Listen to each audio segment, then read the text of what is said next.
Hey, what is up, guys? Thank you for tuning in. I hope you enjoyed that intro. That was me attempting to play Apparition by Spawn of Possession. I honestly cannot believe that I was able to get through it, as that song is insanely difficult. However, we're now going to get into the history of the band and ultimately discuss what happened to Spawn of Possession. I'd like to thank you all again so much for the support on my recent videos. Please subscribe for more, and, well, let's get into this.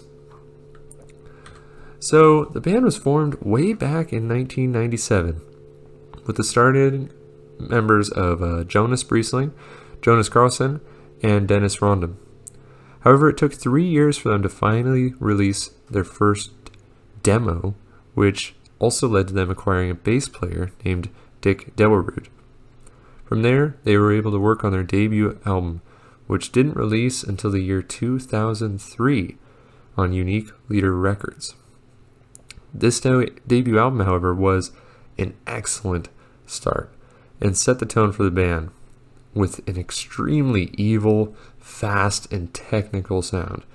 It was well loved by the band's emerging fan base and featured unbelievably fast riffs, vocals, etc.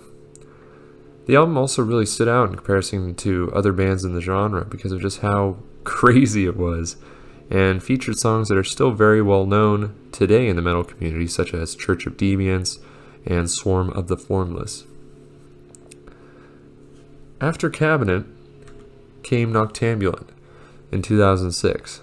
This album was great because it really took all the best parts from their first record and improved upon production. Cleaned up some of the less impressive elements as well from the first album, such as the spoken word intros that they kind of used from movies and things like that, which were a little cheesy.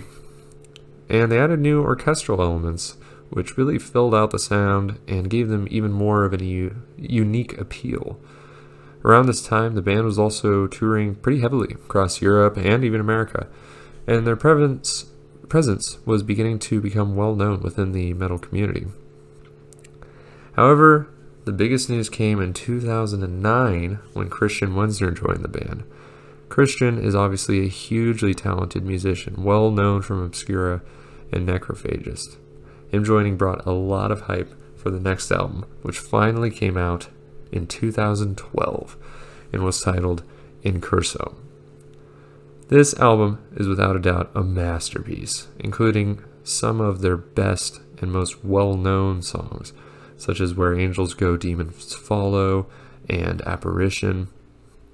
It is still regarded to this day as one of the most impressive technical metal albums ever, and I personally love this album. I think the even bigger inclusion of orchestral elements is so unique and fits this almost neoclassical kind of vibe, but with extremely fast, riffy tech death, and it's just awesome. I think it is one album that will never be forgotten.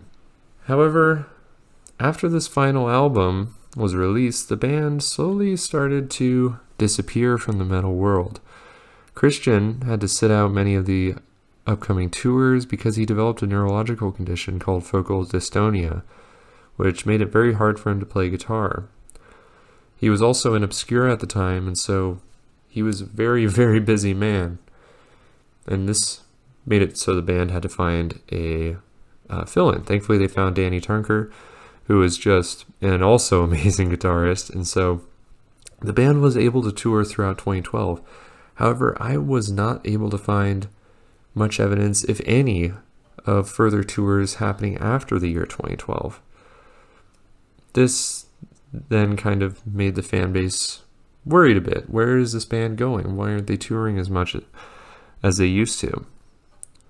5 years end up going by after 2012, and we end up in 2017, where the band was finally laid to rest. They made a Facebook post stating that they simply didn't have the time to work on a new album, and many of the band members at this time were already off doing different ventures with music, like Christian, or had left the band entirely.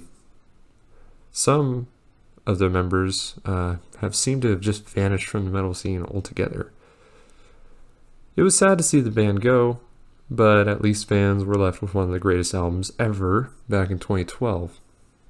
However, rumors still persist to this day. What is happening with this band? Are they ever going to have a reunion tour maybe? Or are they all just secretly in some bunker somewhere with Necrophagist working on a new album?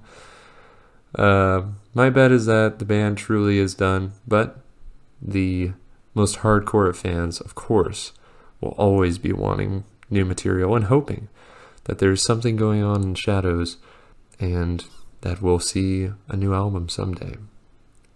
However, if we don't, go back and listen to their old ones because they are still just as awesome as they were back when they came out. Anyway, that's gonna about do it for the history of this band. Please let me know if you have any stories with them or if you were lucky enough to see them live.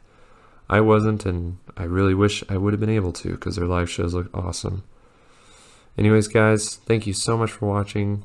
Please check out some of my other videos if you enjoyed this one, and stay tuned for more. I will catch you in the next one. Later.